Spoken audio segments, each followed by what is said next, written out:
اب وہ کہہ رہے ہیں, وہ میرے پاس بیچارے پہلے بھی آئے کہ یار میں اتنی ٹینشن میں پڑ گیا ہوں, اور ہر آدمی آ رہا ہے, میں بچے کو کہہ رہا ہوں کہ تو نے مجھے کس مصیبت میں ڈال دیا ہے, یہ تو حق بنتا تھا نا.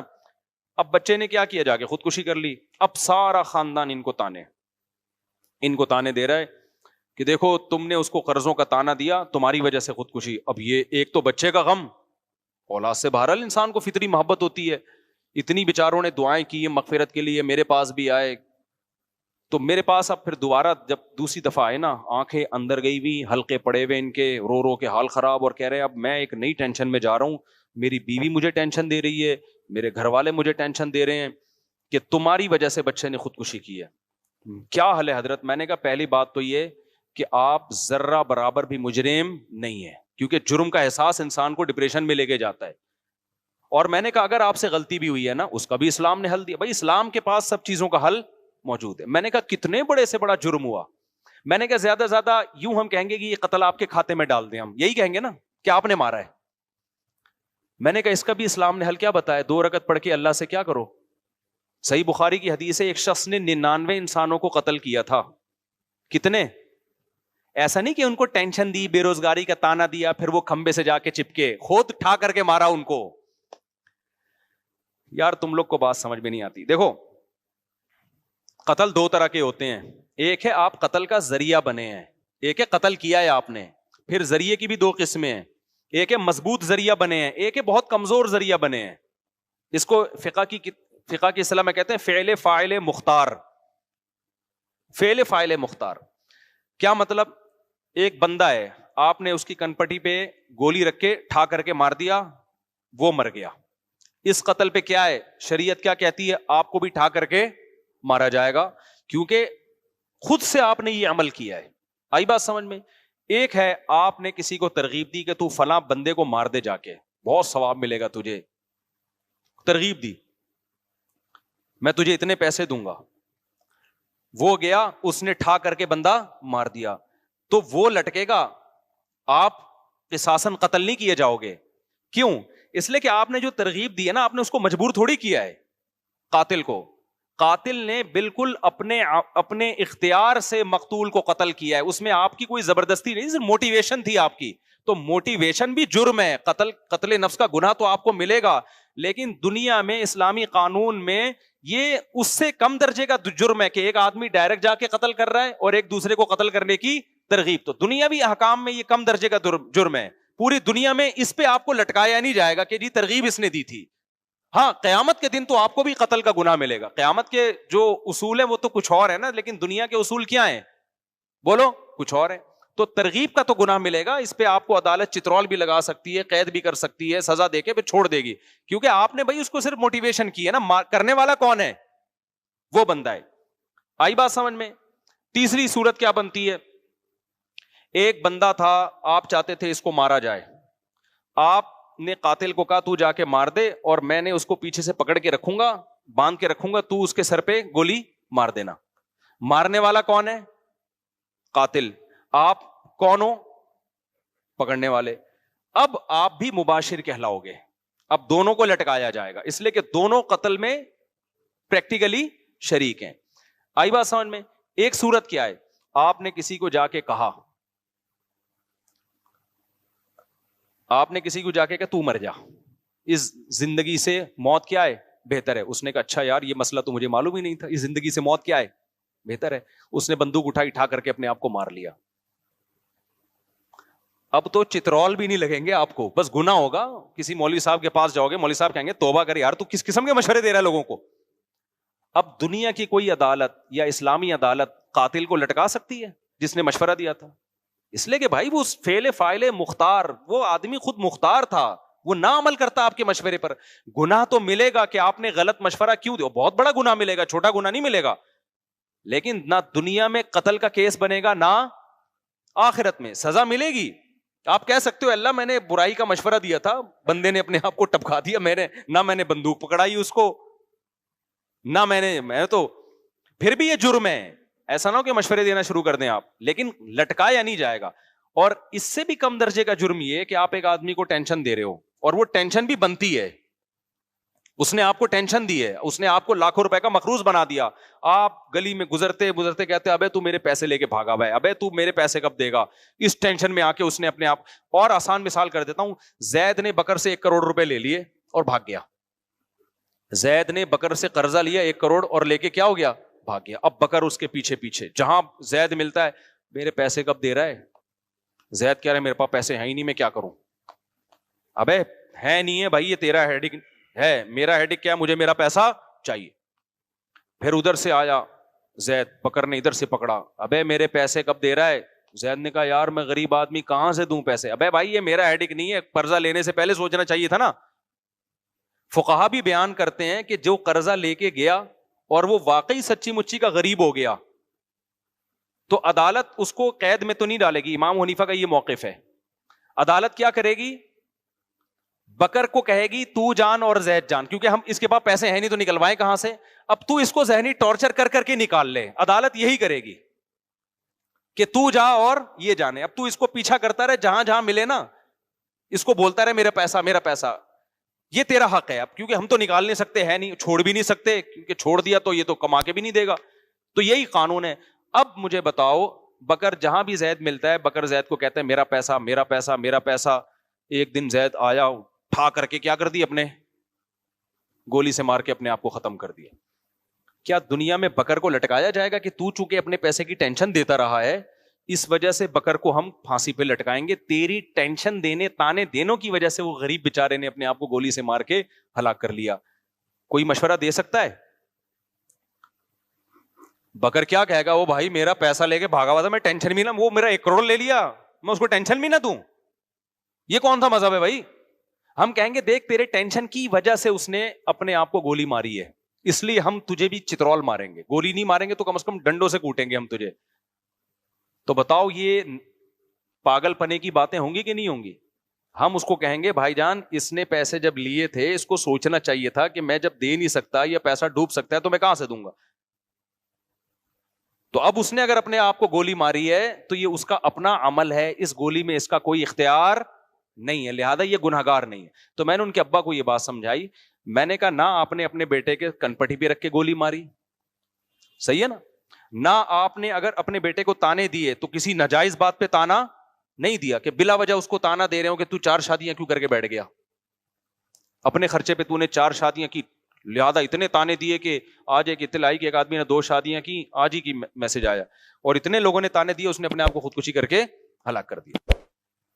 یہاں تو تانا دینے والے غلط تھے نا, خودکشی کرنے والا تو جائے جہنم, اللہ بچائے اس کو, ہم تو نہیں بد دعا کرتے, لیکن رپورٹ تو یہی ہے کہ جہنم میں جاتا ہے. دنیا میں بھی جہنم 2 بیویاں, اور آخرت میں بھی کیا ہے, آخرت بھی جہنم. یار یہ تو قابل ترس آدمی معلوم ہوتا ہے. تو لیکن ایسے موقع پہ تانے دینے والوں نے غلط کیا نا, تو وہاں تو تانا دینے والوں کی برائی کی جائے گی. یار ایک جائز کام پہ تم کیوں تانا دے رہے ہو؟ تو میں نے ان کے ابا کو کہا کہ میں نے کہا دیکھو آپ نے ایک تو ناجائز بات پہ تانا دیا, ناجائز بات پہ تانا نہیں دیا. اس نے آپ کی پرمیشن کے بغیر کروڑوں روپے کا قرضہ اپنے اوپر چڑھا کے آپ کو بھی ٹینشن, کیونکہ قرضے والے نہیں دیکھتے کہ بیٹے نے لیا کہ باپ نے, وہ تو باپ کو بھی پکڑتے ہیں جا کے, اور عزت دار آدمی کے لیے بڑی ٹینشن ہوتی ہے. میں نے کہا پھر بھی اگر آپ سمجھتے ہو کہ آپ سے اس میں زیادتی ہوئی, گناہ ہوا, تو ہر گناہ کا حل کیا ہے؟ بولو نا, توبہ ہے. حدیث میں آتا ہے ایک شخص نے 100 انسانوں کو قتل کیا تو عالم کے پاس آیا, عالم نے کہا کہ من یحول بینہ وبین التوبہ, اس نے کہا کیا میری توبہ قبول ہوگی؟ عالم نے کہا کیوں نہیں قبول ہوگی. اس نے توبہ کی اور اللہ نے اس کو جنت میں بھیج دیا. میں نے کہا یہ وہ 100 وہ تھے جن کو اس شخص نے بلا وجہ قتل کیا ہے صرف پیسوں کی لالچ میں. جب اس کی توبہ قبول ہو رہی ہے یار, تو تم نے تو اپنے بیٹے کو بندوق سے مارا بھی نہیں ہے, پہلی بات. نہ کسی کو کہا کہ جا کے بیٹے کو مارو, یہ اور کم درجے کا جرم. نہ کوئی ایسا کام کیا کہ بچے کو بندوق لا کے پکڑائی ہو کہ تو اپنے آپ کو مار دے, یہ بھی نہیں کیا. پھر ناجائز بات پہ تانا بھی نہیں دیا, جائز بات پہ تانا نہیں دیا کہ اس نے کوئی جائز کام کیا ہو یا اچھا کام کیا ہو, 4 شادیاں کر کے بیٹھا اور آپ نے تانے دے دے کے مار دیا اس کو, ایسا بھی نہیں کیا. ایسے کام پہ تانا دیا جس پہ تانا بنتا بھی ہے, آپ کو مصیبت میں ڈالا اس نے. پھر بھی اگر آپ سمجھتے ہو کہ جرم ہوا ہے تو میرے بھائی 100 انسانوں کو اپنے ہاتھ سے قتل کرنے والے کی توبہ جب 2 رکعت پڑھ کے قبول ہو سکتی ہے تو آپ کی کیوں نہیں ہو سکتی؟ تو میں نے کہا 2 رکعت پڑھ کے اللہ سے ایک دفعہ گڑ گڑا کے معافی مانگ لو، اے اللہ اگر اس میں مجھ سے زیادتی ہوئی ہے تو تو مجھے معاف کر دے، اور اس کی اور کوئی کفارہ نہیں ہے، اس کا قتل کا تو کفارہ ہے نا، قصاصاً اپنے آپ کو پیش کرو، اس کا کوئی کفارہ نہیں ہے۔ تو میں نے کہا پھر یہ تسلی رکھ لو کہ اب آپ کا جرم کیا ہو گیا ہے؟ معاف۔ بھائی سمجھ رہے ہو کہ نہیں سمجھ رہے؟ یہ اسلام کی گائیڈنس ہے جو گورے کے پاس نہیں ہے، مادہ پرستوں کے پاس نہیں ہے۔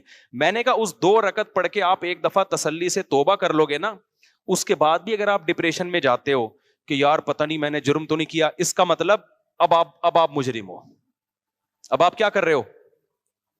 مجرم ہو۔ خوب سمجھو اس بات کو، علماء کہتے ہیں انسان سے کوئی گناہ ہو جائے، گڑ گڑا کے ایک دفعہ توبہ کر لے، پھر بھی اگر وہ اس گناہ کی ٹینشن لیتا ہے نا، اس کا مطلب اس میں تکبر ہے، یہ اپنے گناہ کو اللہ کی رحمت سے بڑا سمجھتا ہے، یہ سمجھتا ہے اللہ معافی نہیں کر سکتا، یہ جرم ہے۔ پھر معافی مانگو ایک دفعہ گڑ گڑا کے، اس کے بعد اس جرم کو ہمیشہ کے لیے بھول جاؤ، اور یہ تسلی رکھ لو کہ گناہ پہ سزا دینے والا کون ہے؟ اللہ، اور معاف کرنے والا بھی کون ہے؟ اللہ ہے۔ پھر بھول جاؤ، پھر اس کو بار بار سوچنا نقصان دہ ہے، پھر تم خدا سے آگے نکل رہے ہو۔ اس کا مطلب مجھے ایک واقعہ یاد آتا ہے نا موسیٰ علیہ السلام کے دور کا، یہ واقعہ پتہ نہیں مستند ہے یا نہیں ہے، ہمارے ٹیچر نے اسکول میں ہمیں یہ واقعہ بتایا تھا، مجھے نہیں پتا یہ مستند واقعہ ہے یا نہیں ہے، لیکن بعض واقعے اتنے مستند نہیں ہوتے، لیکن اس سے جو سبق ملتا ہے وہ شریعت کے بالکل مطابق ہوتا ہے، یعنی شریعت یہی چاہتی ہے۔ تو کہتے ہیں کہ موسیٰ علیہ السلام کے دور میں نا ایک عورت سے زنا ہو گیا، اس نے آ کے موسیٰ علیہ السلام سے پوچھا کہ مجھ سے ایک بہت بڑا جرم ہو گیا ہے، آپ اللہ سے پوچھیں کہ اگر میں توبہ کروں تو کیا وہ جرم معاف ہو جائے گا؟ موسیٰ علیہ السلام نے اللہ میاں سے جا کے پوچھا، اللہ میاں نے کہہ دیا ہاں بھائی، اس سے کہو کہ اللہ کے سامنے گڑ گڑا کے توبہ کر لے، معاف ہو جائے گا۔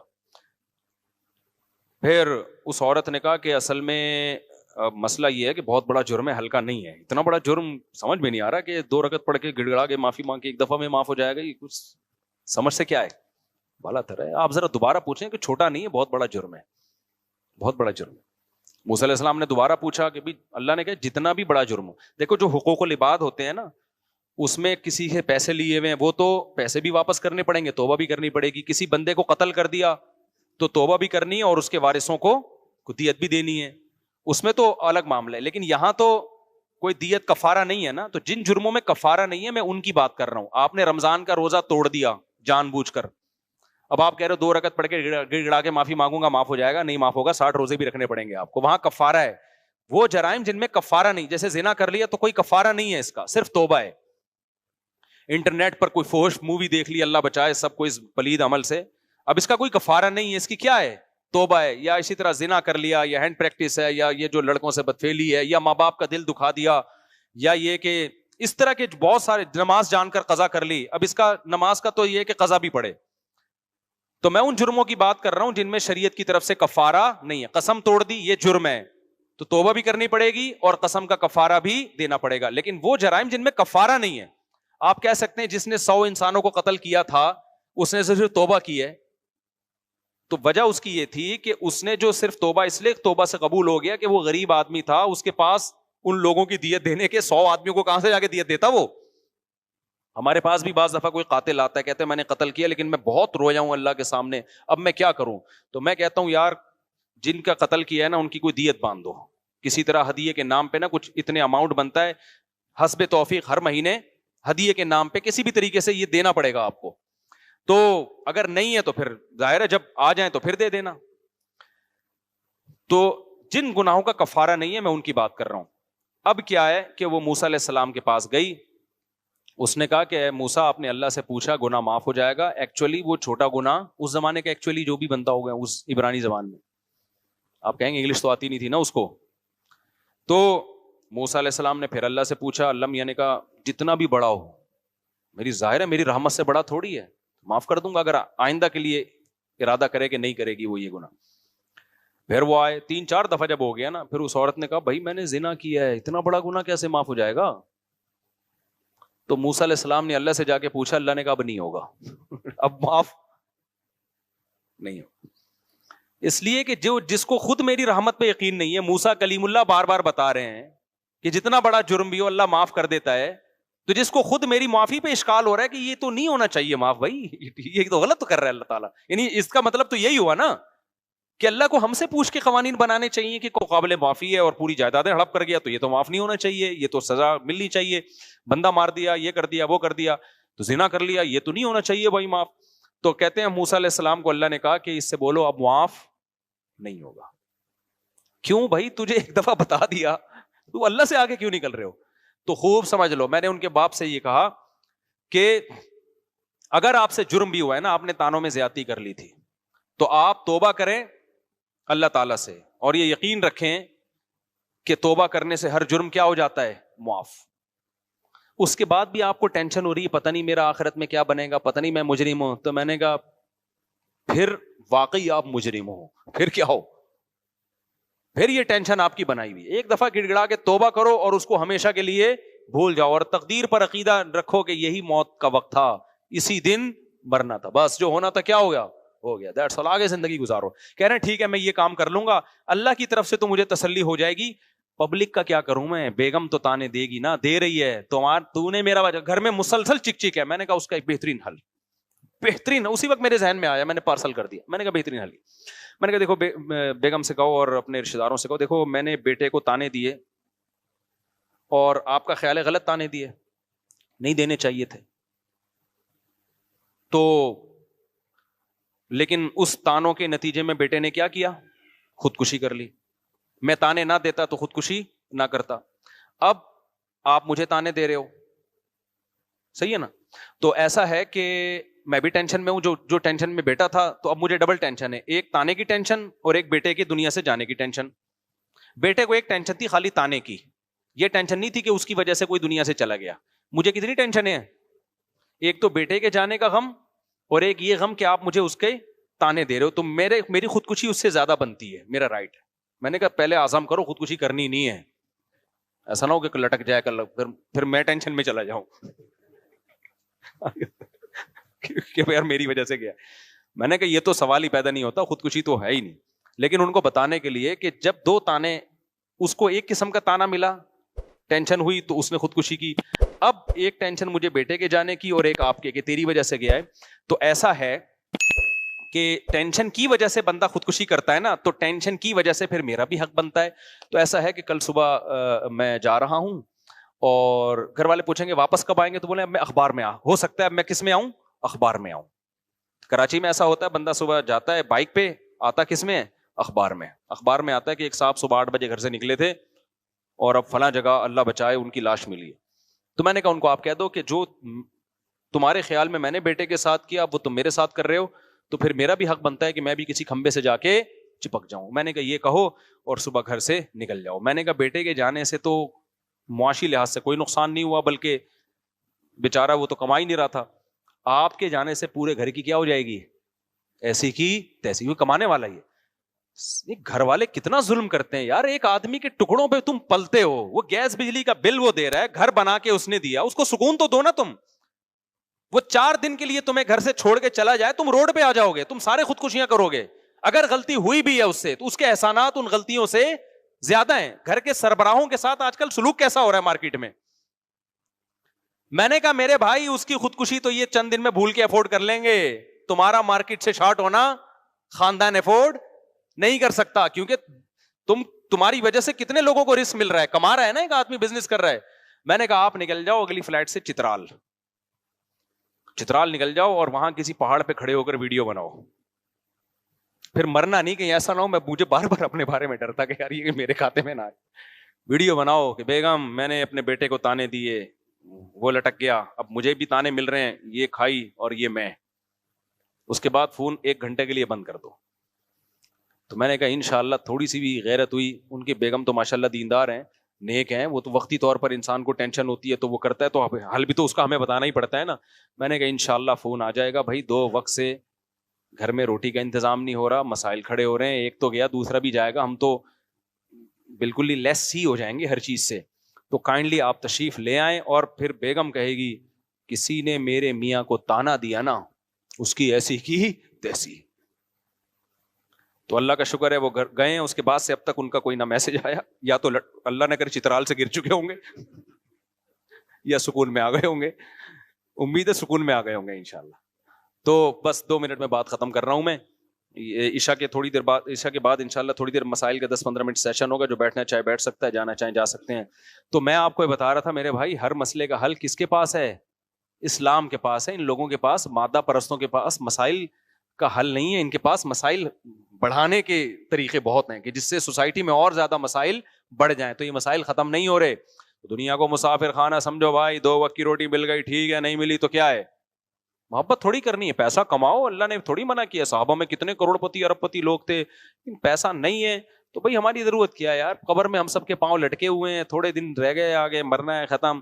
تو کیا ٹینشن لینی ان چیزوں کی؟ تو کوئی بے روزگار ہے, کوئی بڑی ٹینشن نہیں ہے. وہ جو ہمارا بہنوئی ہے نا, اور جو ہمارے بھانجوں کے ساتھ اس نے کیا, اس کا واقعہ یاد رکھو. بیٹا فیل ہو گیا, باپ نے کہا کوئی مسئلہ نہیں ہے, آخرت میں فیل نہیں ہونا چاہیے, دنیا میں چلتا ہے یار, کبھی کوئی فیل ہو جاتا ہے, کبھی کیا ہو جاتا ہے, پاس ہو جاتا ہے. چلو لائف کو کیا کرو, انجوائے کرو. اور اس سے جب بچے کو خوشی ملتی ہے نا تو اور پڑھتا ہے وہ.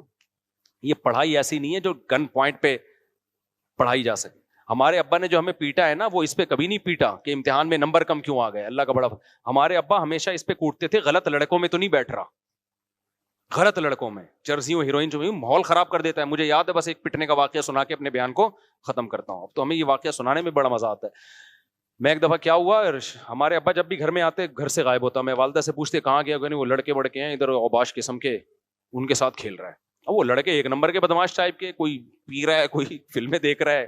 اس زمانے میں فلموں کا بھی رواج نہیں تھا. وہ گندی گندی البم لڑکے نا جھاڑیوں میں بیٹھ کے دیکھا کرتے تھے. کوئی لڑکی کی تصویر مل گئی.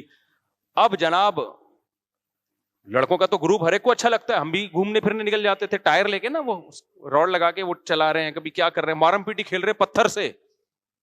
کتنی خطرناک کھیل ہے یار, پتھروں سے مار رہے ہیں, یہ مارم پیٹی ہو رہا ہے. تو نتیجہ کیا نکلا, ابا 1 دن آئے 2 دن آئے, بھائی یہ کیا, والدہ نے کہا بھائی یہ میرا تو روب نہیں ہے, نہیں سمجھ رہا ہے. تو ایک دن کیا ہوا, ابا ذرا جلدی آ گئے. تو میں کھیل کے آ رہا تھا, میرے کپڑے پورے کالے ہو گئے تھے گرد و غبار سے. مٹی میں اتنا کھیلے ہم, کیچڑ جب بارش ہوتی تھی نا, کیچڑ کے تھپیڑے اٹھا اٹھا کے مارتے تھے ایک دوسرے کو. میں جب آیا تو ابا بیٹھے ہوئے ہیں. ابا نے پوچھا بیٹا کہاں سے تشریف لا رہے ہیں. میں سمجھ گیا آج اچھی رپورٹ نہیں.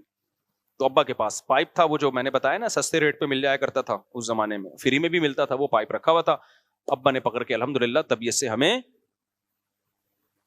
صغیرہ کبیرہ علانیہ سارے گناہ ہمارے اس دن کیا ہو گئے, معاف ہو گئے. اس کے بعد سے روب بیٹھ گیا یار, اب ان لونڈے لپاڑوں میں نہیں بیٹھنا ہے. تمیز سے اپنے کزنوں میں بہن بھائیوں میں کھیلنا شروع کر دیا ہم نے. گلی محلے میں بھی کھیلتے تھے تو دیکھ کے کہ یار کوئی خاندانی بندہ ہو, ابا نوٹ کرتے ہیں. تو یہ ان چیزوں پہ تو سمجھ میں آتا ہے یار, ٹینشن لینا بھی کہ بچہ چرسیوں میں بیٹھ رہا ہے. بھائی بچے کے نمبر کم آ رہے ہیں, کچھ نہیں ہوتا یار, اللہ نے سب کو سائنسدان بننے کے لیے پیدا نہیں کیا. بچہ کما نہیں پا رہا, کوئی مسئلہ نہیں ہے یار, سارے کمائے. کو غریب بھی تو دنیا میں ہوں گے نا, ورنہ مالدار گالیاں کس کو دے گا؟ اگر سارے غریب دنیا سے ختم ہو جائیں تو مالدار کو تکبر کا بھی تو اللہ جہنم میں ڈالے گا نا. تو سارے غریب ختم ہو جائیں تو مالدار کس پہ تکبر کرے گا؟ اور پھر اللہ مالداروں کو کہاں تانا قیامت میں ان کو آگ میں ڈالے گا کہ تم نے غریبوں کو نیچا کیوں سمجھا. تو غریب بھی ہول سیل کے حساب سے رہیں گے. تو ہو سکتا ہے اللہ نے آپ کے 4 بچوں کو غربت کے لیے سلیکٹ کر لیا ہو, ٹھیک ہے. تو اب دیکھو وہ بس میں 2 منٹ میں بات سمیٹتا ہوں تاکہ وہ لنک ہو جائے نا. ایک طرف یہ ہے کہ بچے کو سحری بھی مل رہی ہے, افطاری بھی مل رہی ہے, باپ بھی مالدار ہے, صرف اس لیے کہ بے روزگار ہے, خودکشی کر رہا ہے. دوسری طرف صحابہ کرام اتنی غربت کہ بچہ پیدا ہو رہا ہے, قتل کر رہے ہیں کہ اس کو کھلائیں گے کہاں سے, ہمارے پاس کھانے کو روٹی نہیں ہے, اس کو کہاں سے کھلائیں گے. یعنی بیٹا خودکشی نہیں کر رہا, باپ اپنے ہاتھوں سے بیٹے کو مار رہا ہے. اتنی ڈپریشن تھی ان لوگوں کو. پیغمبر نے کیا بتایا, دنیا مسافر خانہ ہے, یہاں دولت اور غربت یہ اتنی اہم چیز نہیں ہے جتنی تم نے بنا لی. دنیا کی ویلیو اللہ کی نظر میں اس مردہ بکری کی سے بھی کم ہے. اور رزق دینے والا کون ہے؟ اللہ. جس کو چاہے گا 12 بچوں میں بھی دے دے گا, جس کو چاہے گا تو ایک اکلوتا بچہ بھی ہوگا وہی وبال جان بن جائے گا, جس کو چاہے گا اولاد نہ ہو کے بھی ماں باپ کو غریب کر دے گا. تو یہ ٹینشن تمہاری نہیں ہے, تم نے تو محنت کرنی ہے, اس کی وجہ سے تمہیں نسل نہیں روکنی.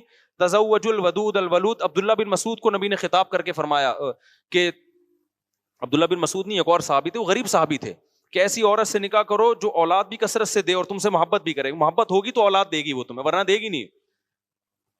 تو وہی غریب صحابہ جن کے پاس کھانے کو روٹی نہیں ہے, نکاح بھی کثرت سے کر رہے ہیں, نسل بھی بڑھا رہے ہیں. حضرت ابو ہریرہ کے 19 بچے تھے, حالانکہ مسکین ترین صحابہ میں ابو ہریرہ کا شمار ہوتا ہے, لیکن وہ ڈپریشن کیا ہو گئی, پہلے ایک بچے کو مار رہے ہیں اور اب کیا 19 بچے بھی ہو رہے ہیں, تو ٹینشن نہیں لے رہے, اور اللہ نے بھی رزق کے دروازے کیا کیے ہیں, کھولے ہیں. تو آپ اسلام کی موٹیویشن اور آج جو مادہ پرستوں کی موٹیویشن میں فرق دیکھ رہے ہو کہ نہیں دیکھ رہے؟ نہیں یہی بات سمجھ میں میرے بھائی. تو توکل پیدا کرو اللہ تعالیٰ پہ, کماؤ, محنت کرو, اپاہج نہ بناؤ اپنے آپ کو کہ غربت کے فضائل سن کے پوستی بن کے گھر میں لیٹ جاؤ. محنت کرو, اسٹرگل کرو, نہ اس وجہ سے نسل روکو, نہ اپنے بچوں کو کماؤ پوت بنانے کی امید سے پیدا کرو کہ ان سے پیسہ کمانا ہے.